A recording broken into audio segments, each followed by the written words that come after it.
but are very problematical too. Yes. Hi, everybody. How are you doing? I'm Dr. Gail, and this is Barbara Lamb. And thanks for joining us today, Barbara. And here's the warning, and I warned y'all several times during the show.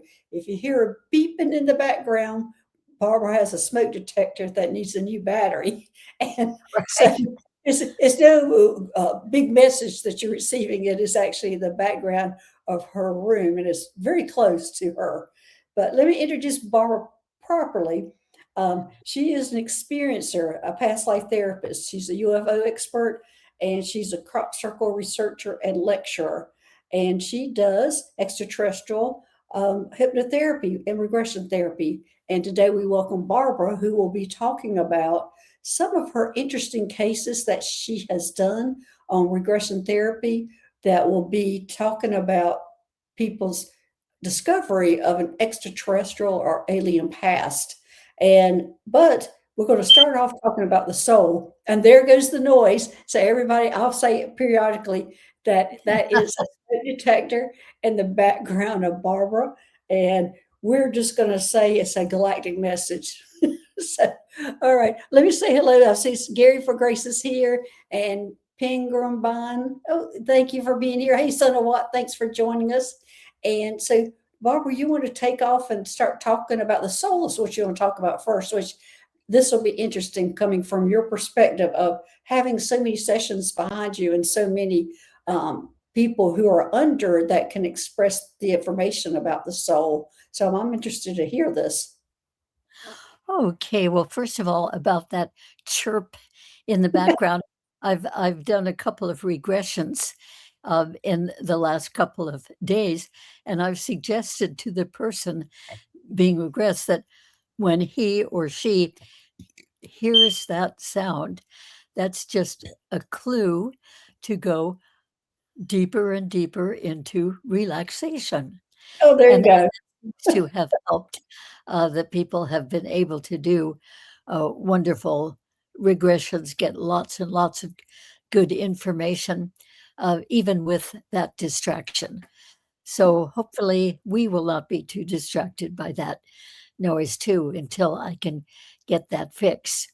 Of course, I don't Anyway, know how. I'm very Yeah, happy to be back here with you all again, but I was and going to say, you are a I, wonderful audience. I was going to say, I gave her a suggestion on how to handle it. And I don't know how many here are single women who have to deal with those things like the smoke detector going off and she can't get to it. And I told her the ones that I can't reach, and if it's in the middle of the night, I'm getting my broomstick and knocking it down because it don't cost that much. And I take the consequences of just buying another one, because if you knock it down, then you can pull the battery out and go back to bed and deal with it the next day. Oh, So saves yourself a good night of sleep. Yeah, it does, and so it freaks my very good. dog out. That noise freaks my dog out also. So yeah, I have to deal with that too when one goes off in my house. So I'm ready Oh, to get rid of that, banging at it with a if I can't reach it. that's what I feel like doing. Yeah. Yes. Anyway, So, I will take care of that as soon as I can. But today, I'd like to start out by talking about our souls. That, of course, as many of you have awareness, we are souls, ongoing, continuing souls. And we happen to have chosen to be in this particular lifetime that we're in.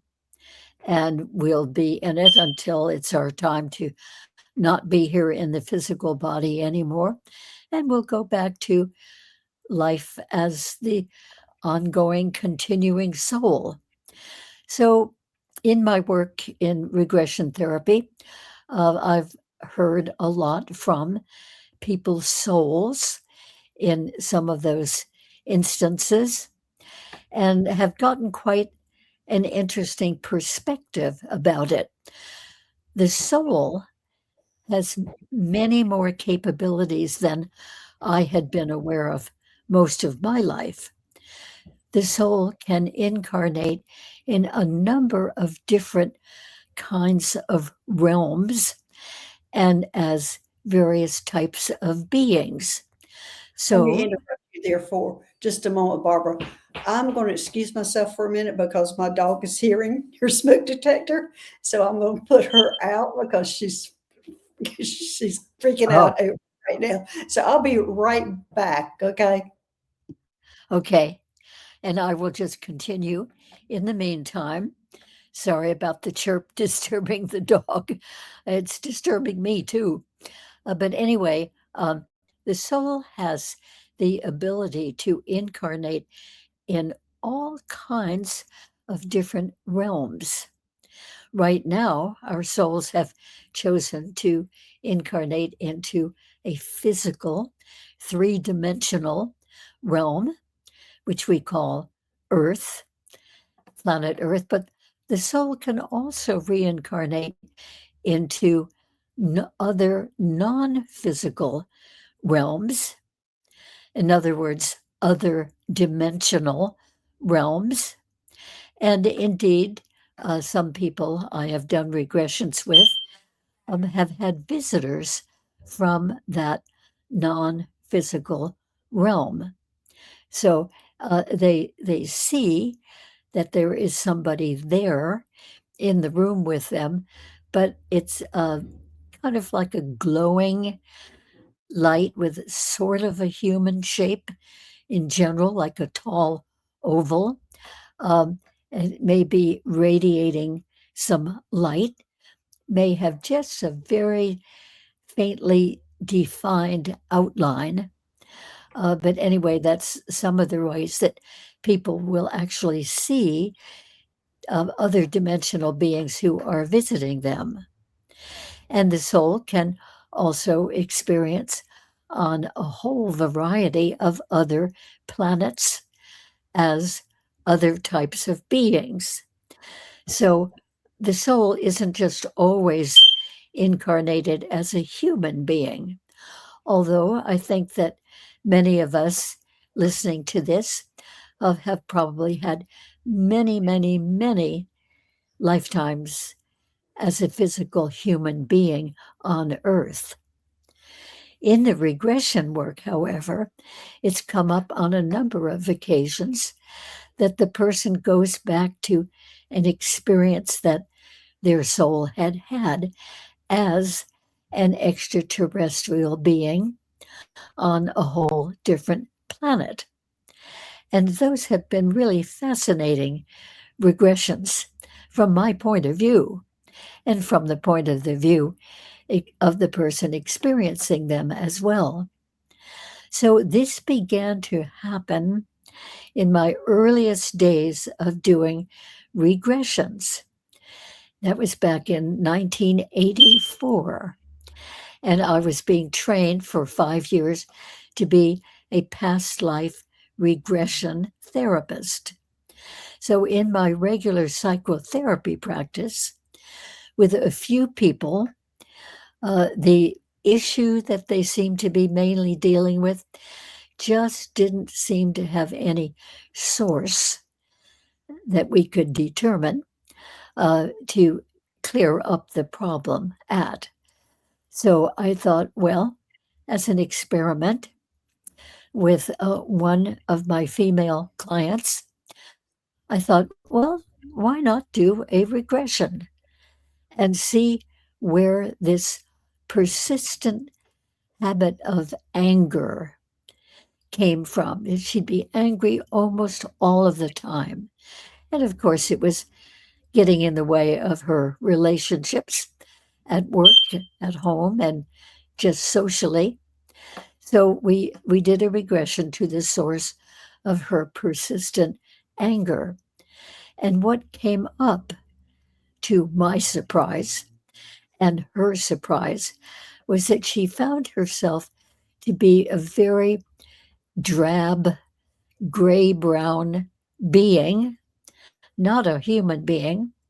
And the planet that she was living on, the whole environment, was very drab and sort of gray brown, and nothing interesting going on, nothing colorful in any way, nothing even emotional. So she had a few lifetimes as that kind of being on a different planet. And then eventually she decided to incarnate as something more interesting, more colorful, more exciting. And so on her next incarnation, she chose to be on planet Earth. This is after many, many extraterrestrial lifetimes. And she happened to end up in the Middle Eastern part of the Earth and the middle of the world, I should say. And she happened to be in that incarnation a very beautiful young woman. And being a beautiful young woman, she was chosen by certain people to be taken to the Sultan of that Middle Eastern country and to become his wife. She was the first wife of that particular Sultan. But as the years went on, there were other young, beautiful wives added to the group there with the Sultan. And all the other ones were very jealous of her because she was the favorite wife of the Sultan. So they used to say terrible things about her, say terrible things to her, and they really made her life quite miserable because they were envious of her favored position. And so, with doing all these mean, subversive things to her, really trying to make her life miserable, she developed a lot of anger. And there wasn't very much that she could do about those other wives. She complained to the Sultan, but he didn't do anything about it. So she was harassed, insulted, berated, even physically harmed, sometimes over a series of years. And she actually died in that lifetime with a great deal of anger. So that anger, even though that lifetime was a few centuries ago, that anger carried over into this lifetime. And of course, she didn't know anything about her life as a sultan's wife, being berated by the other ones. So it just didn't make any sense of why she was just so frustrated and so angry in this life. But we found that having uncovered that lifetime and that anger in a regression, that she really found after that that she just wasn't feeling that kind of anger very much, only if something really seriously triggered her anger, but she didn't carry that residual anger. So that was very hopeful to me in working with people, thinking, wow, this past life regression can really be helpful. So another female client came. This was about probably 1985 now or 86. And she had a great fear of somehow being lost, being abandoned, being stranded. And that was running through her life. And we wanted to know where that came from. So we did another regression. And lo and behold, she and her male partner in this lifetime were extraterrestrial beings who came on a spaceship to to our planet. They got out. They started walking around. They came to a place where there was a river. Now, on their planet, they didn't have rivers. They didn't know what that was. They were really quite afraid of it because the water was moving so rapidly. But they found a bridge and went across the bridge and walked toward a town here on Earth and went into the town and sort of explored around. Now, they looked fairly human, even though they were really an extraterrestrial species. So they didn't get into any trouble. with the people in the town.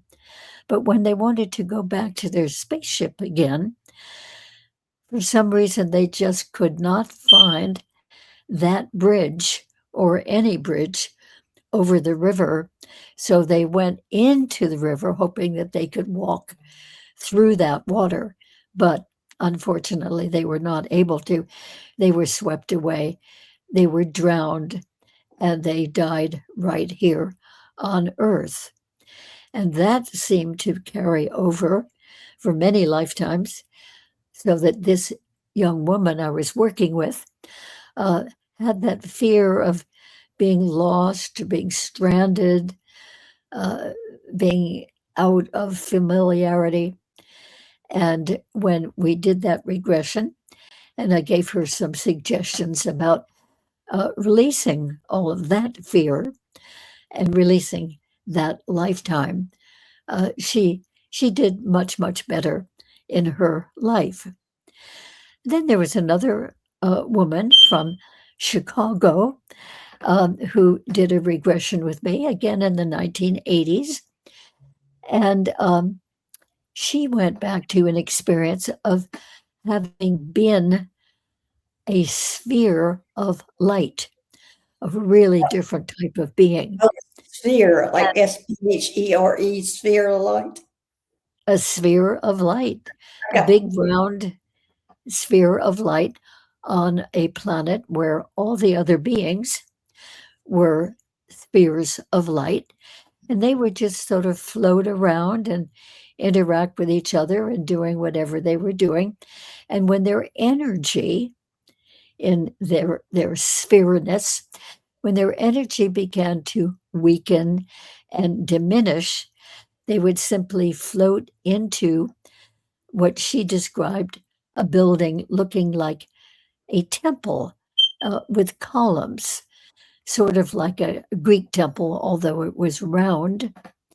And she and the other spheres, being diminished in their energy, would just float into that temple between the columns. And that temple was full of revitalizing energy. So they just float around in the temple and relate to each other to some extent and just get refurbished and filled up with energy again. They didn't have to do anything for that. It just happened in the temple. And then when they were fully sort of, shall we say, inflated with energy again, they'd float out of the temple and go on about their lives. So that was really interesting that Yeah. was coming up in the regression.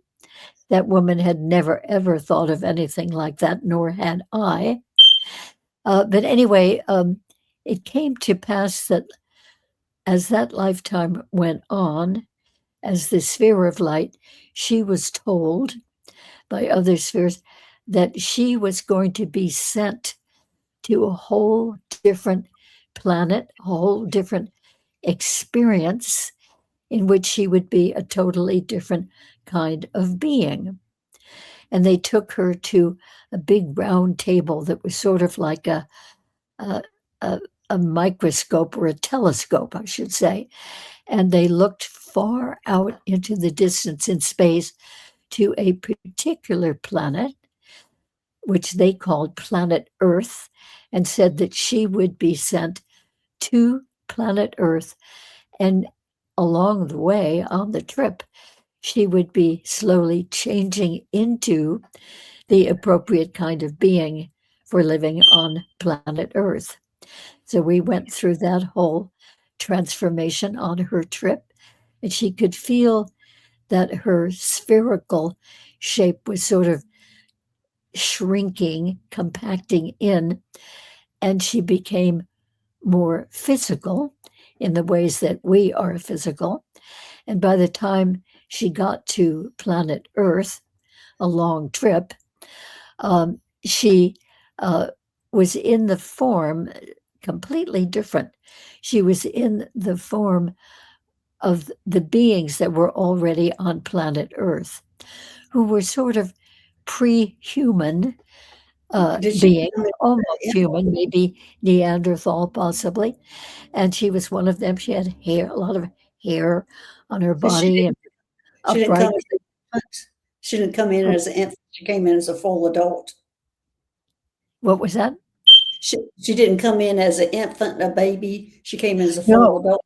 no, she didn't. She came in as an adult with all of these other sort of pre-human adults and adapted with great difficulty to being in that kind of a body and with those sort of beings around her, no more spheres anywhere, and with much less energy too. And it was a different kind of energy. So she lived her life there as a human, and as we tend to do, she built up some negative karma by coping with that life. And that meant that she had to keep coming back in subsequent lifetimes as a human. So, of course, that was a long time ago. And she's had many, many, many lifetimes as a human since then and has a life fully as a human now. So that began to bring my awareness to the fact that, wow, maybe many of us have had lifetimes um, on other planets as different kinds of beings, which has shown up in some people's regressions, not everyone's, but many, many times that has occurred. So, in the last 20 years or so, and doing a lot of work with extraterrestrial experiencers, it's come out in regression here and there that the person I'm regressing had a lifetime or many lifetimes as a particular kind of extraterrestrial beings. Sometimes those beings have been more human like, and yet they really are a different species on a different planets. And sometimes they've been really quite different in their beingness, in their bodies, and their type of lives on another planet. For instance, one person went to in the regression, went back to a previous lifetime on a very watery planet.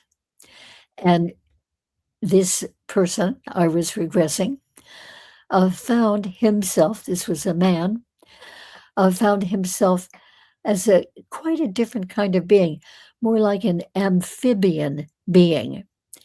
And that meant that he sometimes was underwater completely for long periods of time, coping very well. And his hands seemed to be more webbed. His feet seemed to be more webbed as well and splayed out more largely than ours do. And he had a different kind of skin that could definitely withstand the water. And he had gills too, as a fish has gills here on Earth. So he could breathe and could cope very well, very wonderfully, very enjoyably by living in the water. But he could also, on occasion, if he wished to, just kind of slide up onto the shore of the water and bask in the sun and just really enjoy that as well. And then slide back into the water when he felt like it. So he was really an amphibious being, but very, very conscious, very aware, very communicating telepathically with the other beings who were like him. And that was the normal way of life on that planet. So then there was another man I regressed fairly recently, and he was taken in the regression back to a planet where there were a lot of cliffs, not much flat land, but mostly cliffs and mountains, really quite high. And there were a lot of flying vehicles And in this regression, he was taken by other kinds of beings in one of these flying vehicles, way up to the top of a whole series of cliffs, and even taken into or onto a balcony built there at the edge of the cliff, and into the equivalent of a restaurant where there were other kinds of beings like him. So, in that lifetime, the type of being he was had quite a bit of resemblance to human beings, but not quite. They were definitely different, non humans, but built the way that we were, basically 2 arms, 2 legs, 2 hands, 2 feet, and so forth. But the heads and faces were substantially different. So that was very, very interesting for him to realize that he had been that type of being in a previous lifetime. And Did what he a know privilege where he he felt it was? was to be aware of that. Did he know where he was? Did you figure out which star system or planet he was on? Did you ask him what planet or star system he was on? No, well, very often in a regression like that, it doesn't come through, the name of the type of being or the planets or the star systems. Okay. We just get it from his being there, and the details that he notices when he's there. I mean, that Right. seems to be true of the past life regressions to being a different type of being on a different planet that I have done. So another woman in the regression found that she was on, she as herself now was on a different planet in this regression experience. And she was noticing a lot of different things about those beings. Those beings had a lot of similarity to humans, and yet they weren't really human. They were doing a lot of human type of activities. And she was taken to one place there, an outdoor place, where there was a whole group of those beings whom she thought at first were totally human. And she kind of was in amongst them as they were doing a movement sequence similar to a group of people doing Tai Chi or Qigong movement here on Earth. So it wasn't exactly like Tai Chi, but very, very similar. Wow, that's She interesting. I have realized to excuse this was myself again, Barbara. I hear my dog barking. So it's going to be my dog this whole thing. So, excuse me again. Let me go check on what's going on there. okay. Yeah, we must take care of our little furry friends, and they're very sensitive and they do pick up unusual things. So bless her for taking care of that. So in that regression, the woman joined these beings who, as I said, were quite human looking, and and somehow was able to just follow right along with that sort of Tai Chi like movement that they were doing. And she had a lot of memories, although distant memories, of having been there as one of that type of extraterrestrial in a previous lifetime. So I think it's really a very interesting thing that people can go back and realize these lifetimes that they have had, even if they were really quite different than our lifetimes. And another person in regression went back to being a being on, I believe, it was one of the Pleiades planets. At least it just seemed like it. Not sure about that. But anyway, that being was extraterrestrial and yet, quite similar in many ways to us humans. And that being spent his life up in a building, a cylinder shaped being, like a tall column with rooms in it. And the outside of that building was completely glass, blue glass. And his office was way up in the top, many stories up in this round building. And from the round building, he could look out 360 degrees and see that there were other buildings like that, tall blue glass cylinders with, of course, many beings in them. That those were their office buildings. And he, up in his high quarters in that cylinder blue glass building, spent his work life sitting at a desk of some sort and looking out at the beautiful terrain and the other buildings. And his work was channeling information to certain human beings on Earth who had the capability of receiving the transmissions. So he was educating those people he channeled to, educating about life in space and life on that particular planet, which he didn't name at any point, but he and I later thought it seemed to be one of the Pleiadian planets, just from things that we had heard about that planet. So that was very, very interesting. And one of the main tasks, of course, that he had was looking at Earth and recognizing people who had the ability to pick up his messages.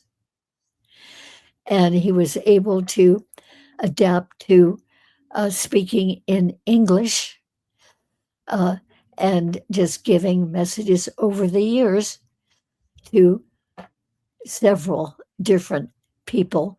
And those different How, people, of course, how was he giving the message? Was he speaking to them or was it telepathically? well, it was thought, it was speaking in thought, telepathic.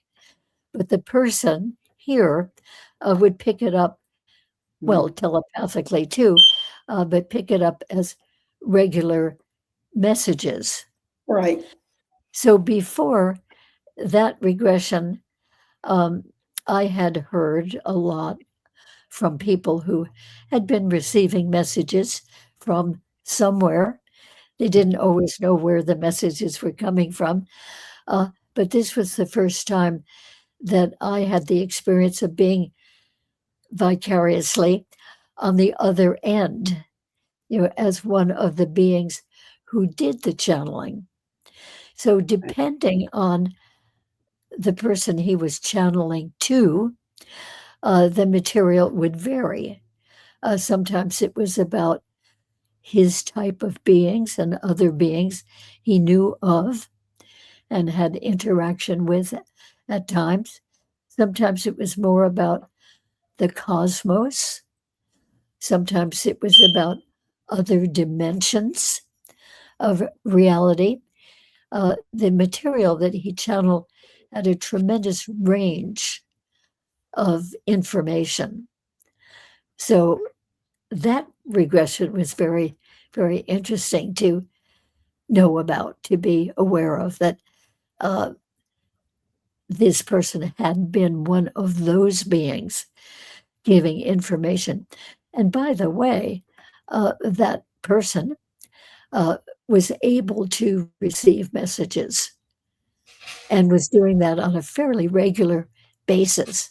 from some source out there. She didn't know exactly where it was coming from, but it was very valuable information.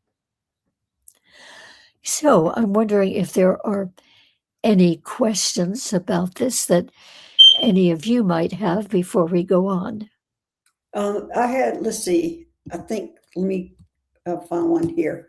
We've had a couple of questions. Oh, Hypnicity says, will we ever come back to full memory of all our entities' lives? You see it written right there in front of you. Oh, okay. No, well, I don't that's a know. great question. I don't know of anybody who knows about all of those lives, just like I don't know of anybody who knows about all of their human previous lives. But with regression, we have the opportunity to find out about one of them or some of them over time. And I frankly think that every little bit of information we can get about what we have been previously is helpful. Certainly, it's interesting. And very often, it kind of gives us a little hint about this life and what this life is about. Presumably, in our previous lives, we probably didn't know about other lives that we have had. Right. And of course, getting back to the subject of the soul, um, one of the walk in clients I am working with has pointed out that the soul can not only have one lifetime at a time, one incarnation, but can, if desired, choose to have more than one lifetime as more than one type of being, even at a time, what we call at one time. In other words, the soul can sort of fragment and go into different lifetimes. Not many, many, many, but maybe two or three or a few, all at what we call the same time. Although we, you and I, right now, are aware, of course, mostly and maybe exclusively aware of this lifetime that we are in, but there may be other parts of our soul that are doing something really different elsewhere, even elsewhere on this earth or elsewhere on other planets or elsewhere in other dimensions. So we are so much more than we have realized, as we have given ourselves credit for. Right. And the same walk in brought in something that I had never, ever heard of before. And that is that angelic beings, which I had always heard never really live on earth, never have a lifetime. They're always in that ethereal realm, the spirit realm, although they're very aware of us here in the physical world. But what I learned from this walk in is that there's a certain kind of angel that is called a univite. And the univite is able to have a lifetime as a physical human on earth. Angels, of course, are always looking out for people who need help, in some cases, out and out rescues, sometimes just inspiration. So, a univite living in a human body on earth is looking out for people that that being can help in a whole variety of ways. Do they So know they're Univite when they're here on Earth? Do they know they're Univite when they're here on Earth? I think they do. And of course they live a life as a human, but their awareness is so much larger than our awareness tends to be. So they are one of the number of types of beings that are here with us on the earth that are really trying to help. I mean, many of you have heard of the walk in people and the star seed people and the hybrid people. So now um, we can know about the Univite people. So they would look just like regular people and act and live like regular people, but they're really so much more than that.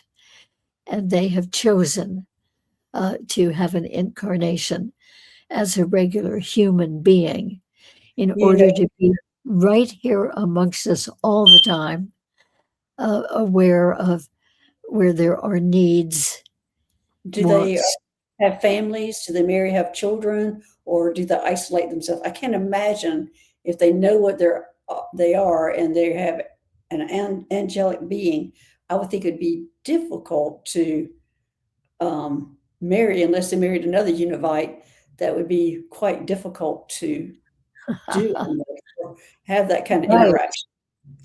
Well, I was told by this walk in that the Univites do not have a personal relationship like a marriage, and they do not have children. They are actually mandated to not have children. So they just come in for one life of service and leave. Nobody follows, no progenitors, nobody following their way. And that it's purposeful for them not to be entangled in a relationship, like a romantic relationship, or all entangled with raising children, because that would really distract them, take them away from the mission that they are here to do. And it also So, would lower their vibration, I would think. I would think it yeah, would lower the vibration dealing with more interaction and us flawed humans. right.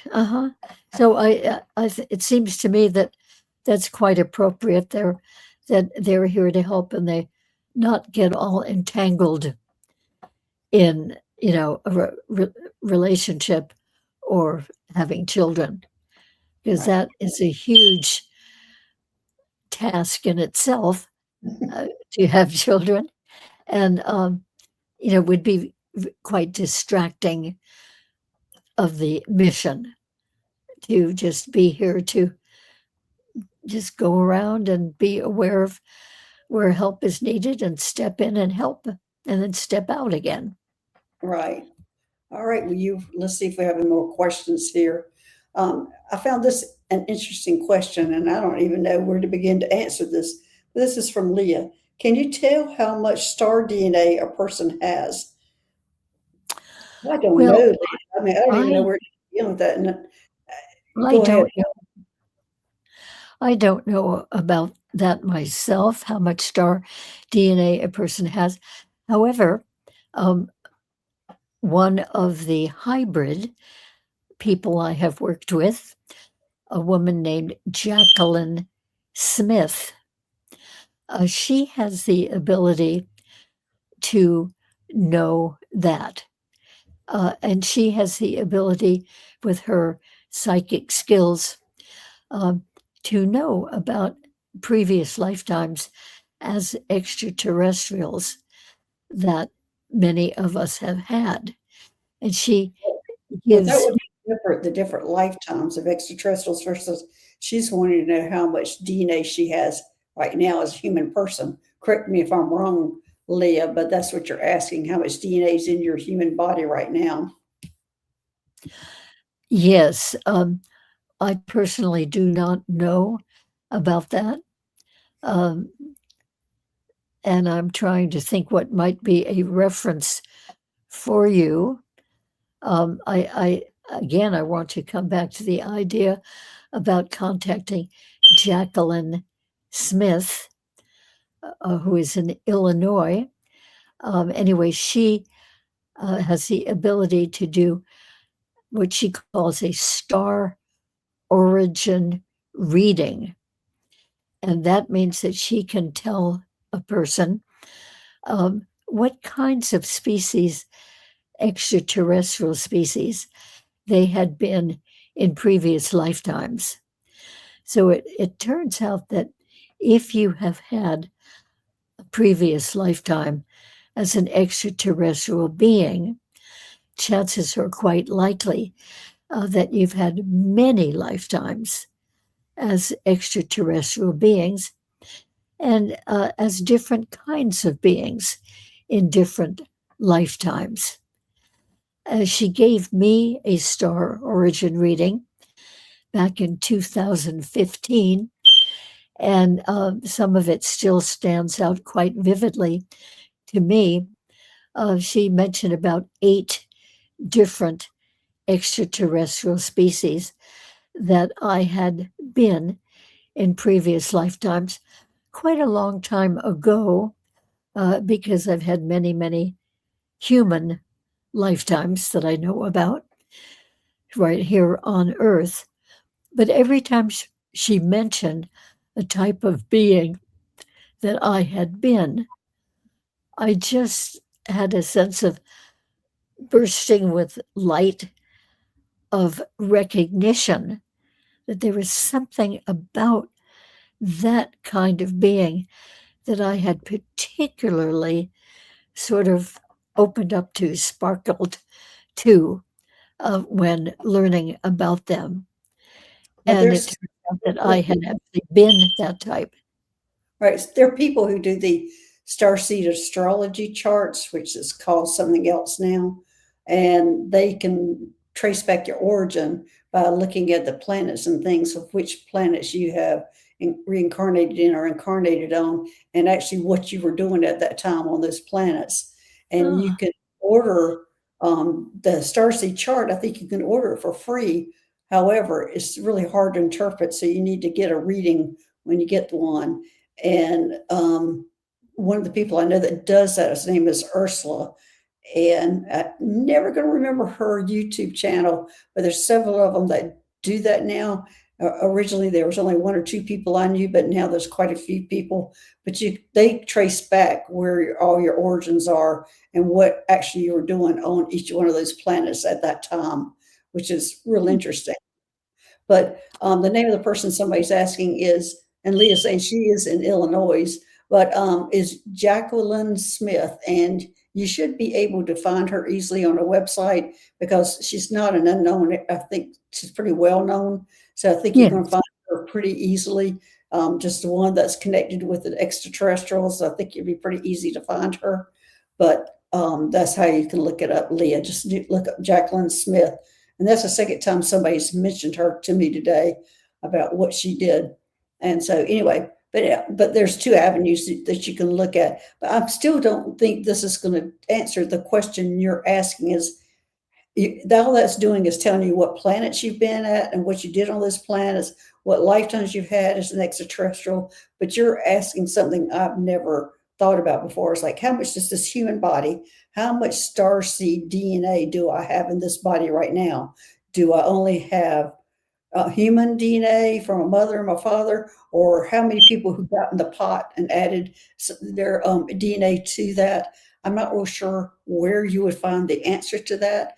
And I might have to myself start trying to figure out if I can get the answers to that. But it's an interesting question. And thanks for that. And it's something for us to actually think about because there is no yes, physical test that we can do to actually look at that kind of DNA. But I think it would be probably going with somebody who can connect to these people And I mean, because for me, when I was connecting, I was told that since I'm a hybrid, my connection was that I had DNA from my mother and my father, but Arcturian DNA was placed with that. So that was the combination of the three that I had on that. But so I understand your question, and it is an interesting one, Leah. Thanks for that. Yes, I do too, and I do not have an answer for that. Uh, I know there is DNA testing, of course, there are a number of That would agencies which do they don't, tests, but I they don't don't think that they would. acknowledge. Yeah, they don't acknowledge that type of DNA. No, I don't think that they deal with DNA that shows a star seed, or No, I don't know, even a thank goodness hybrid. right now they can't, because there'd be a lot of people who I don't know what they would do with them. They found out who they really were. But anyway, Teresa's saying, greetings, Galactic Tribe, Gail and Barbara. Please remember to like and subscribe to all channels at Peace, Love, and Healing. So please subscribe to Barbara's channel and to my channel and to the new channel that Terry and I have created, the Galactic Gaia channel. If you all would subscribe to that also. And let me see if we have some more questions here. While you're looking that up, I'd like to just say that if somebody wants to contact Jacqueline Smith, her name, Jacqueline, is Jacquelin.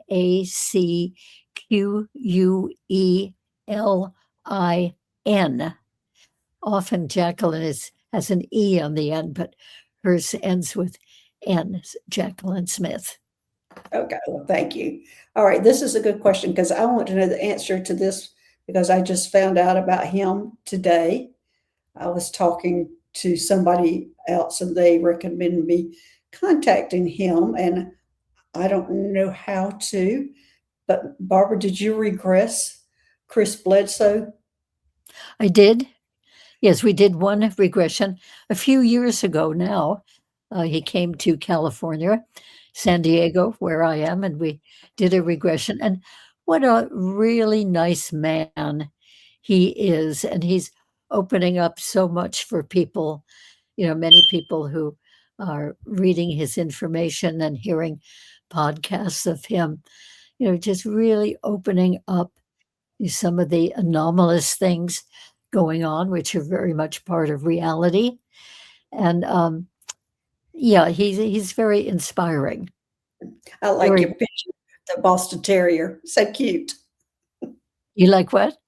The Boston Terrier, the little thumbnail that Oh, they have. right. The Boston Yeah. Terrier, your dog, yeah, Boston Terrier. My mother loved Boston Terriers. If one passed away, she got another one. She loved them. They're cute dogs. But yeah, Yes. the reason that I was hearing about Chris Bledsoe, everybody, I am so new, still new to this extraterrestrial world. My world opened up in 2020. I'm a nurse, chiropractor. I was all on the medical side, the science side, and all of a sudden, so I don't know a lot of these people, and I always just talk about my stories and the things that happened to me, and I haven't had a lot of outside influence. And it seems like to me now things are opening up to me. But the reason why Chris Bledsoe came up is because I live in Wilmington, North Carolina, and apparently he lives here too.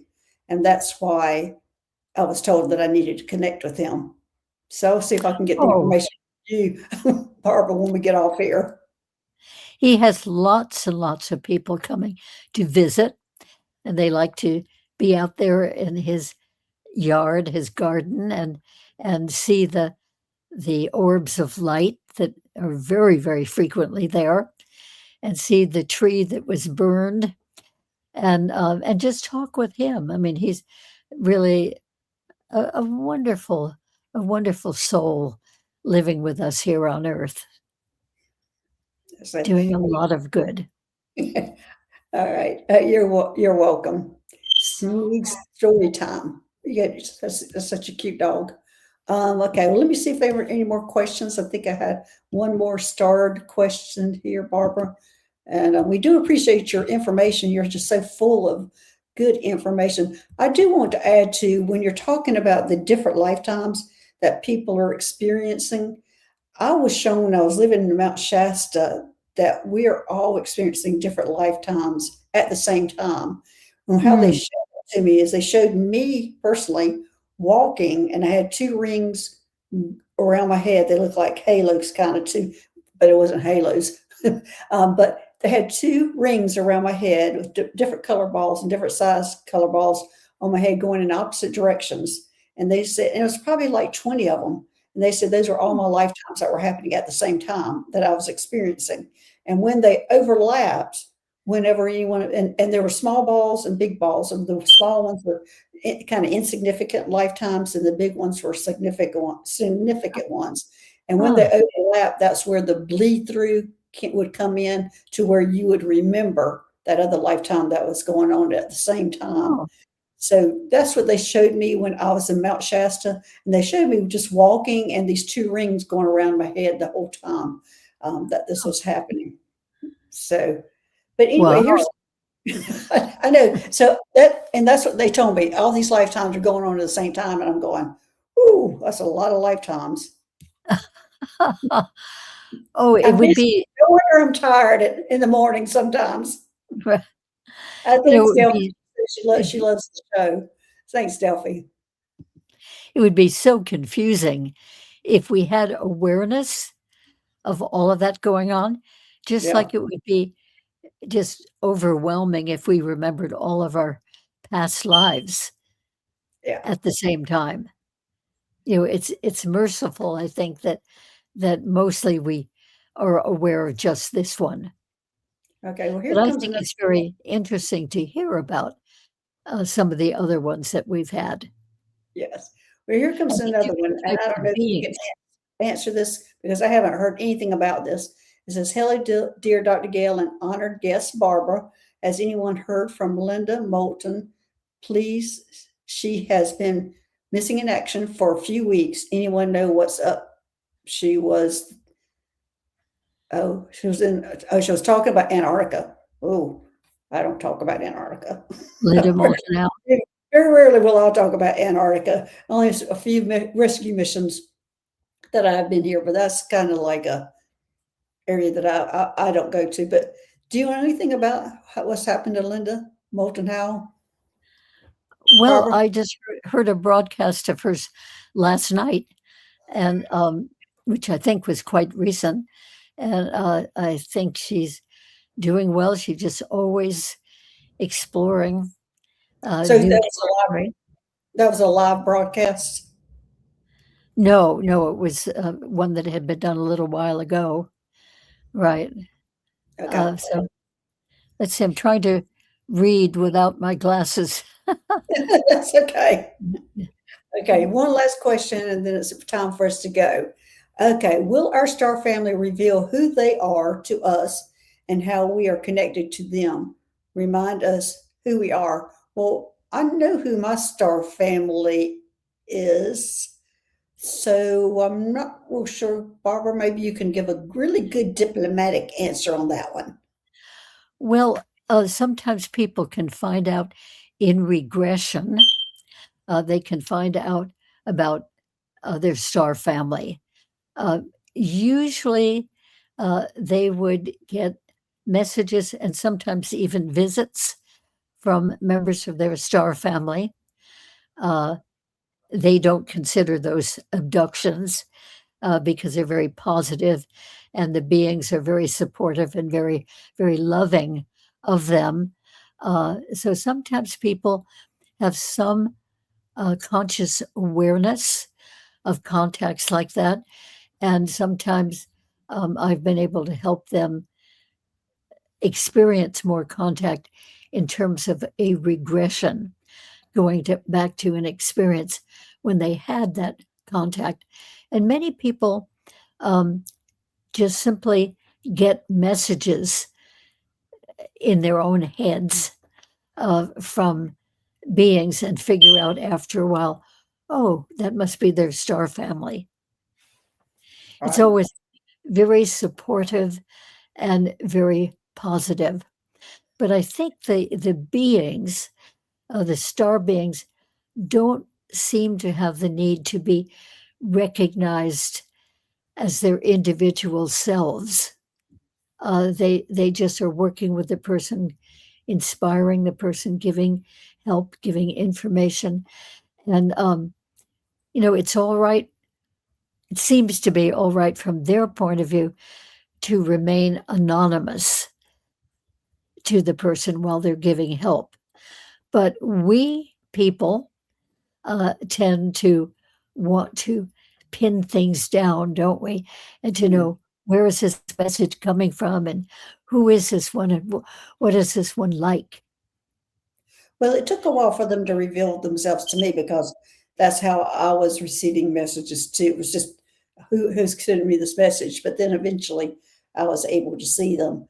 And what I don't like is like if I look up sometimes, and I'm probably is looking up out of my crown chakra, I'm guessing, like they're looking down like a well or a barrel at me, and there'll be like four of them just staring at me. That gets a little unnerving. And I know that's my star family. Like, well, quit spying on me. No, but it's fine. It's kind of funny. But yeah, so anyway, Barbara, thanks for being here and thanks for the information you share with us. I always appreciate you joining us. And thanks everybody for being here. And thanks for moderators for making this a safe place. And I did an interview with Hayden Crawford that some people are talking about in this chat. And I haven't even done a video on this yet myself or talked about it myself. But I've got a new book coming out probably in the fall, and I revealed the name of the book to Hayden Crawford. We were supposed to be talking about my other two books, but when I revealed the name of my third book, that's what the whole show was about. So if you want to go and look at that video that we did, the name of my book that sparked this conversation was So I Slept with an Alien. So I Slept with an Alien is the name of the book, and it's to bring light to the subject that we're kind of taboo about, that people are having relationships with extraterrestrials in the different worlds and in this world too. So it is just to open up that subject. Oh, good. Yes, I've had a few people over the years who've had personal relationships with other beings Mhm. and even what they call marriages, I was even married to though one too. Yes, sometimes those other beings are in a different dimension. yes. So it's not exactly like our Uh, yeah. relationships here, but they're very profound. Yeah. I look at it, here's Emily says she lives in North Carolina. I'd love to hear you speak because you remind me of me.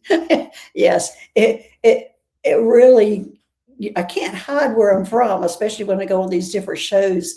They pick up my accent immediately. And so, but yeah, definitely from the South. So, but anyway, thanks, Barbara, again. Thanks for joining us. And we will see y'all later. I'll be on, let's see, Saturday. It'll be with Gail Lynn and Terry Renner. We'll all be on together, and we're going to be talking about your health. And Gail Lynn is the one who had invented the harmonic egg. So we'll be having all the insights from her on Saturday. So thanks everybody for joining us, and we'll see you later. All right. Bye-bye. Bye bye.